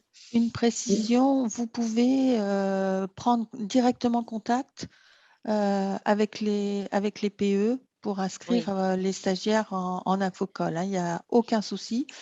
Donc, sur les PE, vous avez SFMAD en organisme de formation. Enfin, c'est porté par SFMAD, mais ce sont des groupements d'organismes de formation qui répondent à cet appel à projet. Astrolab Formation, l'AFCI et Assofac, qui sont tous les quatre sur le 93. Alors, moi, j'ai des questions à remonter sur la rémunération des dispositifs. Donc, du coup, quelle est l'incidence par rapport aux allocataires du RSA? C'est une première question pour les allocataires du RSA. Et une seconde qui a été posée par rapport aux MNA. Les MNA peuvent intégrer un PEE. Et donc, qui se porte garant pour la création de comptes bancaires et faciliter la réception de l'allocation? Alors, sur les MNA, il y a un travail qui est fait avec les mandataires, les organismes de formation mandataires qui accompagnent les stagiaires dans la création de comptes bancaires. On a fait tout un travail pour faciliter complètement les choses. Et a priori, pour l'instant, on n'a pas rencontré de problème. Au départ, ça a été un peu compliqué à mettre en place la possibilité d'ouvrir un compte bancaire, mais a priori, les choses se sont stabilisées. Par rapport au RSA, alors, La question la précise, rémunération des stagiaires se cumule avec le RSA. Donc, les 4 premiers mois, on ne touche à rien. Et après, il y a un recalcul qui se fait, mais la dégressivité, c'est au niveau de l'allocation RSA qu'elle se fait. La rémunération des stagiaires, elle est sur décret, elle ne bouge pas. Mais effectivement, à partir de 4 mois. Ouais. Donc, voilà, c'est au-delà de 4 mois. Et voilà, il y a de nombreux RSA sur nos dispositifs socles au niveau de la région. D'autres questions? Est-ce que le temps file là? Alors, Ouais. ok. S'il y a d'autres questions, on pourra peut-être, Brigitte est référente avec Gérald Lassé sur la Seine-Saint-Denis. Il y a peut-être des questions qui pourront nous être renvoyées. Après, ouais, absolument. Ouais. En tout cas, merci. Merci à vous. Merci. Vous n'hésitez pas, si vous avez des questions, vous n'hésitez surtout pas à nous contacter. Vous transmettrez, Hélène, notre adresse mail? Oui, je ne savais pas si je devais le faire ou pas, mais dans ce cas-là, je vais l'inclure dans le Ouais. PowerPoint et de Ouais. mettre Tout à fait. tous nos contacts au final, parce qu'effectivement, il y a toujours des questions qui peuvent venir après. Et, Oui, il ne faut pas hésiter. il ne faut pas hésiter. Merci. Merci à vous. Merci. Je reprends la main. Même principe que tout à l'heure, vous trouvez l'offre de formation linguistique de la région. Je vais passer plus vite. Page d'accueil du site Défi Métiers. Les méga menus, vous faites passer la souris sur orientation et là, menu déroulant va apparaître sur les cartographies et vous choisissez la cartographie de l'offre de formation linguistique qui est la 3e. Même principe que tout à l'heure, d'utiliser le critère financeur et de choisir, c'est le premier, c'est le plus gros, c'est celui du Conseil régional d'Île-de-France, 333 sessions que la région propose sur les formations d'apprentissage et de maîtrise du français. Vous cliquez dessus, automatiquement, la page va s'actualiser. Et voilà. Donc là, après, il y a une liste. Du coup, j'en profite pour faire rapidement ma présentation, parce que je pense qu'on n'aura pas le temps d'aller sur l'outil, malheureusement. En tout cas, on vous a mis à votre disposition une série de filtres. Donc, voilà. Ici, en haut à gauche, vous avez un guide qui peut vous aider. Le guide retrace le périmètre de cette cartographie et également l'utilisation des filtres. Tous les filtres sont des vrais filtres. Je me méfierais du niveau du CECR parce qu'on n'a pas une table en tant que telle, c'est du déclaratif. Donc, c'est les organismes qui déclarent dans des champs texte. Donc, c'est très difficile de restituer ce niveau-là. Donc, méfiez-vous du niveau du CECRL. En tout cas, effectivement, on a 333 sessions de formation. Donc, l'idée, c'est d'utiliser les filtres pour réduire, à moins que, toujours pareil, si vous cherchez sur Goussainville ou sur une ville très précise, vous pouvez taper la ville ici et ça va s'actualiser aussi automatiquement. Bon, j'ai pris le filtre parce que là, on est sur la région Île-de-France. Donc, je vous ai fait une capture d'écran pour vous montrer la répartition des sessions de la région par département. Donc, en Seine-Saint-Denis, il y a 65 sessions de formation. Donc, vous pouvez tout à fait cumuler les filtres. Si on clique ici, vous avez la réactualisation de la page de la carto où il y aura 65 sessions de formation. Et là, après, vous pouvez choisir si c'est du certifiant ou pas, ou par bassin d'emploi, etc. Pardon. Je passe au dernier parcours, le parcours professionnel, donc qui est visible sur la cartographie. Je vais revenir en arrière très rapidement. C'est celui-ci, le parcours violet. Donc, il y a 706 sessions, si je vois bien, actuellement. Ce parcours professionnel, on y trouve deux types d'actions de formation. Les actions de formation certifiantes, donc celles qui dispensent une certification d'apprentissage et maîtrise du français. et des formations dites non certifiantes. Donc, soit c'est de la remise à niveau, de l'alphabétisation, des cours de FLE, etc. À noter ici, c'est très important, là, il n'y a plus de cadre de financeurs, donc nous n'avons pas de données par des financeurs parce qu'il n'y a pas de financement derrière. Ce parcours, il se destine à des personnes qui sont autonomes dans la recherche de leur propre formation et surtout de leur financement. Il y a plusieurs manières de se faire financer une formation, soit l'auto-financer, ou soit partiellement ou totalement. Donc, la personne peut avoir recours selon son statut, selon sa situation, à 3 dispositifs de financement. Mon compte formation, donc le fameux CPF, et également 2 aides individuelles qui existent. L'aide individuelle régionale vers l'emploi, R, qui est financée par la région. Il y a des conditions spécifiques. Je ne rentrerai pas dans le détail. Vous pouvez cliquer dessus. Vous avez des informations complémentaires sur ce dispositif. Et le deuxième, qui est l'AIF, aide individuelle à la formation, qui est financée par Pôle emploi. C'est le même principe. Une personne veut suivre une action de formation, elle la trouve, elle contacte l'organisme de formation qui va la guider sur tout ce qui est données liées à l'action de formation, les dates, la durée, le positionnement, les prérequis, etc. Et également comment on mobilise une aide individuelle. Donc, ce sont des formations qui ne sont plus gratuites dans l'absolu. On appelle ça l'offre de formation dite catalogue. Ici, on est sur des organismes de formation, donc c'est-à-dire des structures dotées d'un numéro de déclaration d'activité et d'un SIRET actif. Donc, ce ne sont pas les structures, ce ne sont pas les associations, ce ne sont pas des bénévoles, etc. On peut être association et être organisme de formation aussi, hein, mais et donc ça réduit un peu le champ des possibles sur la recherche de l'offre de formation linguistique. Je fais le lien, dernière partie, sur les outils mis à disposition.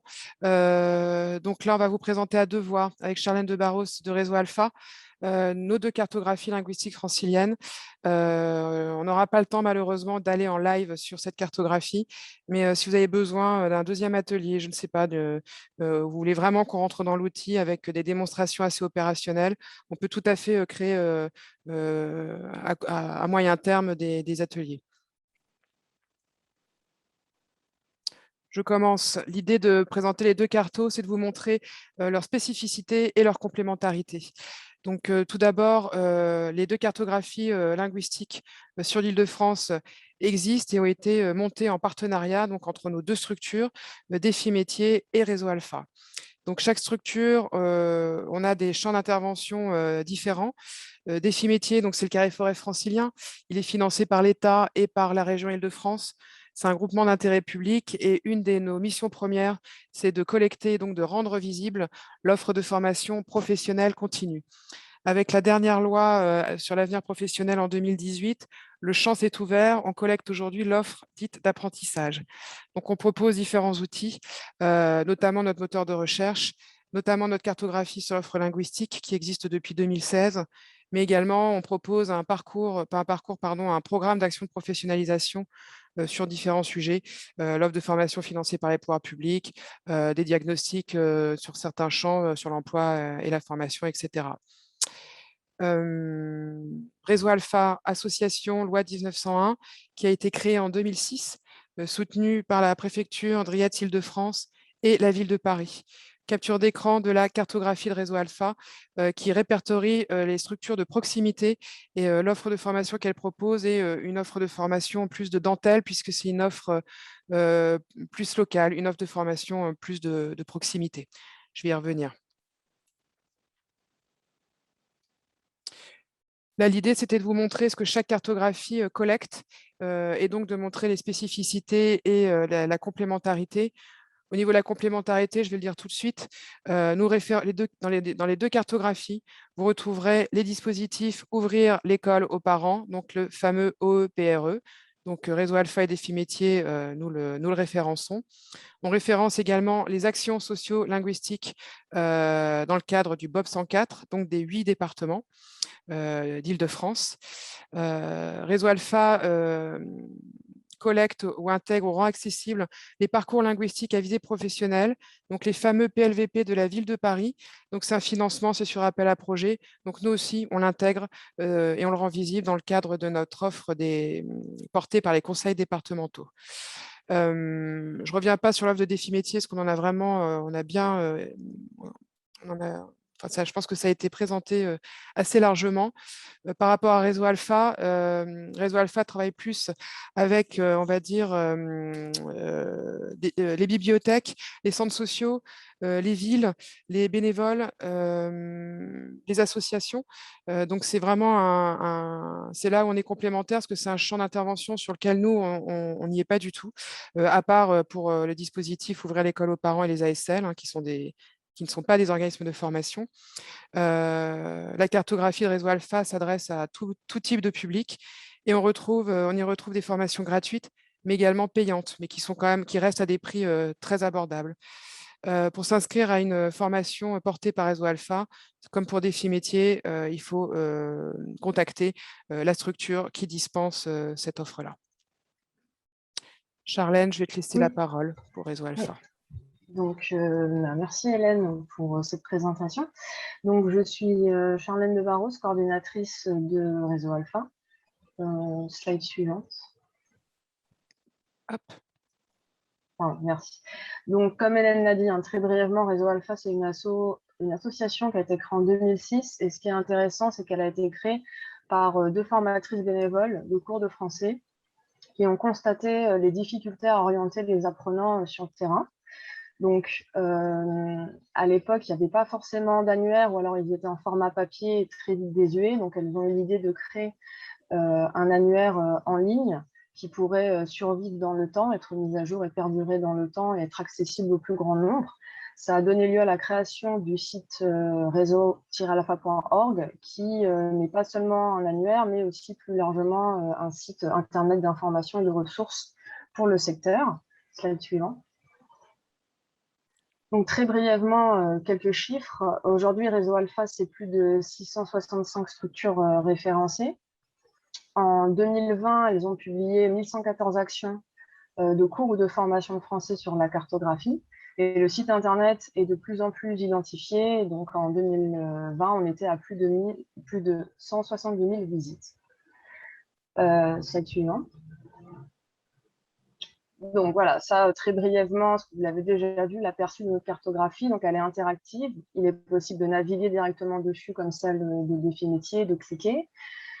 Donc la particularité, qui est aussi celle de Défi Métier d'autre part, c'est qu'elle est collaborative. Donc c'était le premier annuaire de l'offre de proximité à intégrer cette idée de collaboration. Donc les structures sont inscrites sur le site, elles ont un espace membre et elles remplissent elles-mêmes leurs informations, elles les mettent à jour et elles peuvent indiquer à tout moment si elles ont des places disponibles. Donc voilà, alors après, comme disait Hélène, il y a une limite à ça, c'est que c'est elles qui remplissent leurs informations, c'est du déclaratif. Donc par exemple, au niveau des niveaux qu'elles indiquent, il peut y avoir des imprécisions. Mais bon, voilà, en tout cas, elles peuvent mettre à jour à tout moment. Donc ça, très brièvement, j'ai repris ce qu'on référençait, mais Hélène l'a déjà très bien présenté. Donc nous, on est beaucoup sur les acteurs de proximité, associations, centres sociaux, les structures municipales, les bibliothèques et aussi les établissements scolaires. Slide suivante.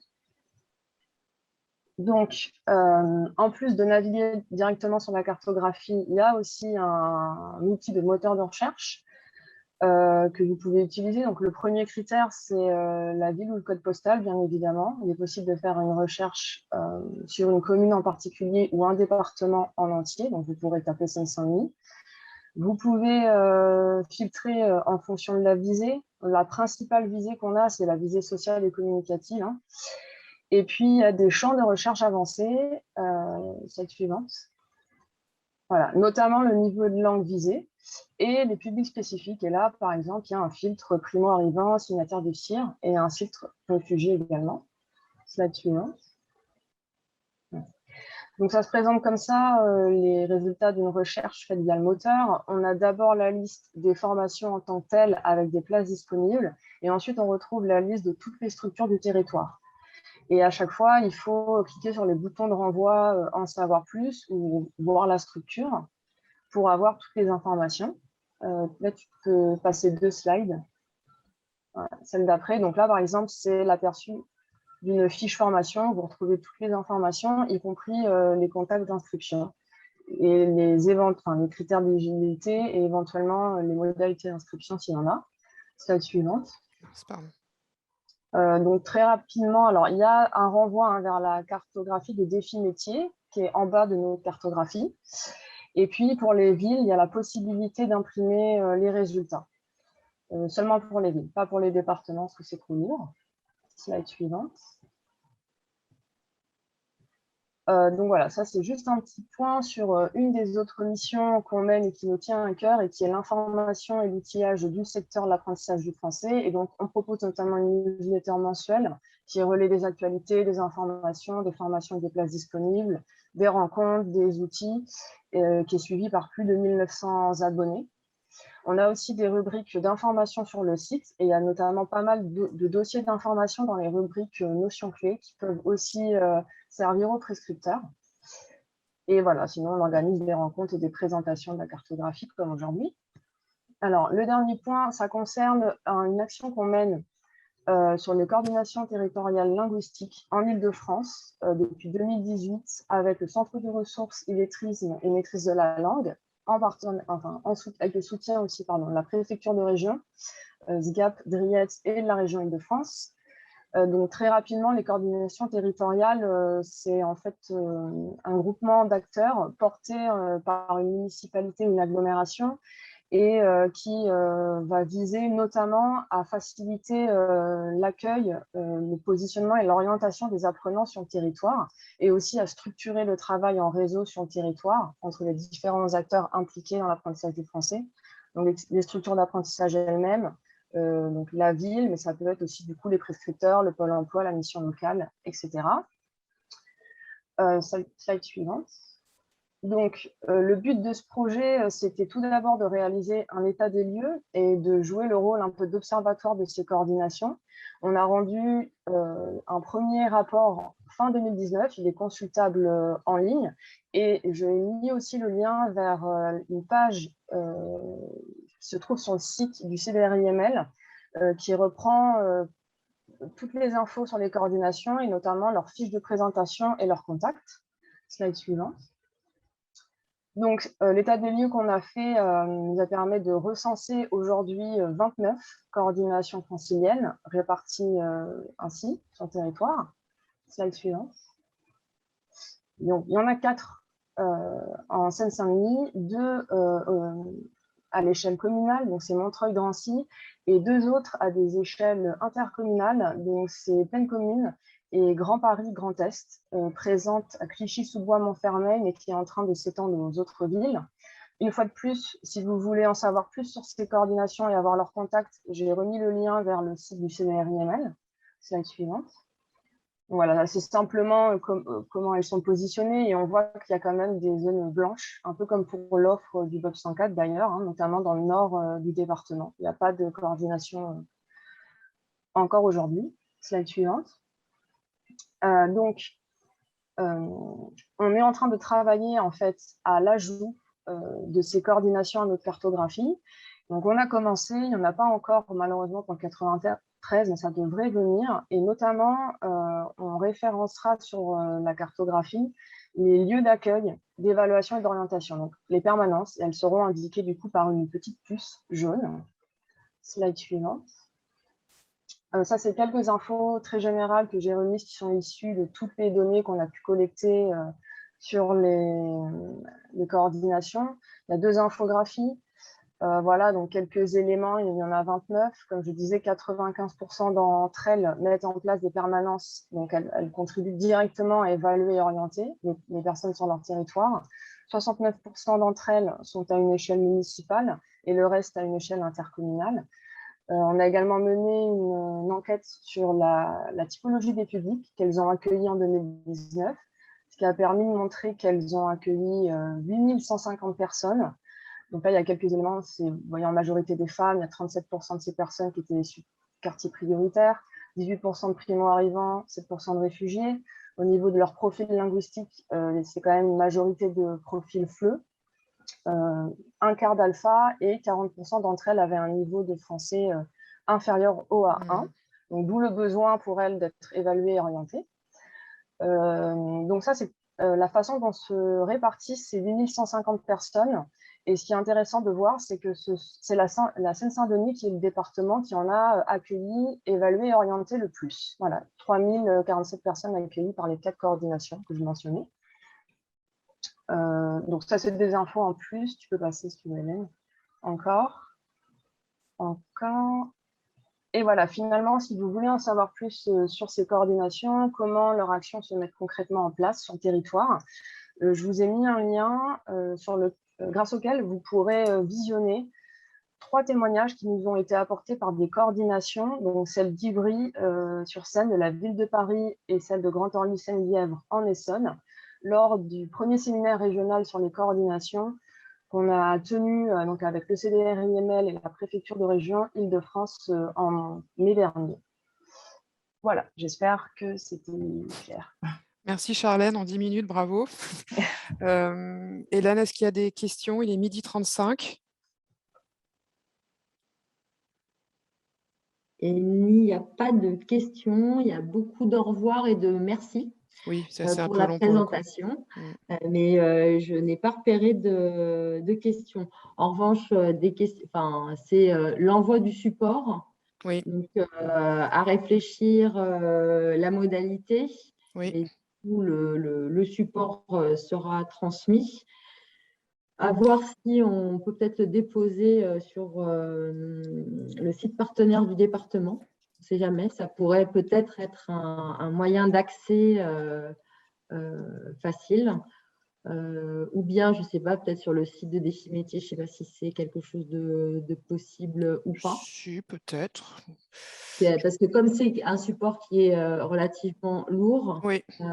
C'est difficile sans si. doute à réceptionner par les boîtes email. En revanche, on a tous bien noté, puisque vous avez reçu le lien, les coordonnées mail. Donc, du coup, à minima, vous aurez l'information par mail où se trouve le support pour pouvoir y accéder. Absolument. Et une personne dit il y a des liens à cliquer via YouTube.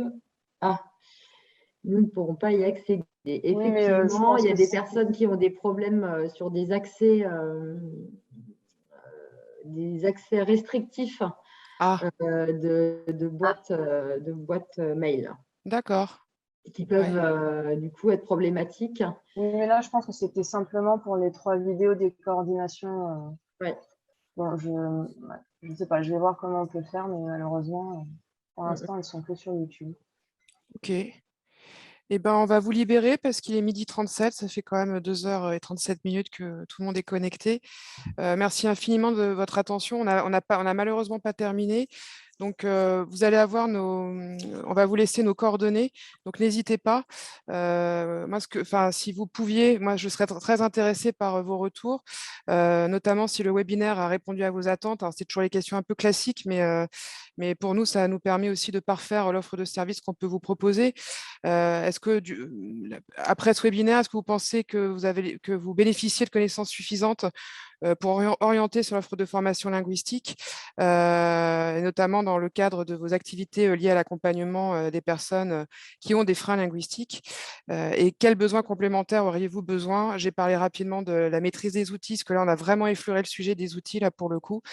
C'est vrai que cette action de professionnalisation était très axée entrée dispositifs de formation. Il y en a beaucoup. C'est vrai qu'il faut savoir les maîtriser, alors peut-être pas tous, mais au moins certains. Et puis voilà, et puis peut-être des questions sur les modalités de prescription de formation. Donc surtout, s'il y a des retours, n'hésitez pas, parce que nous, derrière, on peut retravailler et vous proposer autre chose. Hélène, le mot de la fin. Le mot de la fin, tu l'as parfaitement dit. Donc, pas d'hésitation et surtout, toute suggestion et besoin, je l'ai écrit à un moment donné au fil de la discussion, de revenir. On pourra organiser une session, et si besoin, plus pratico-pratique de comment est-ce qu'on oriente, tout à fait possible. Voilà, donc n'hésitez pas à revenir vers soit la boîte mail d'inscription, donc PDI structure, à travers le lien qui vous a été envoyé. Et c'est par ce biais où on vous redonnera également les liens du support et peut-être vous poser 2-3 questions qui pourraient vous aider en retour. Si vous pouviez nous les retourner pour qu'on puisse compiler et essayer de répondre aux besoins. Voilà, donc c'était l'idée. Merci à tous.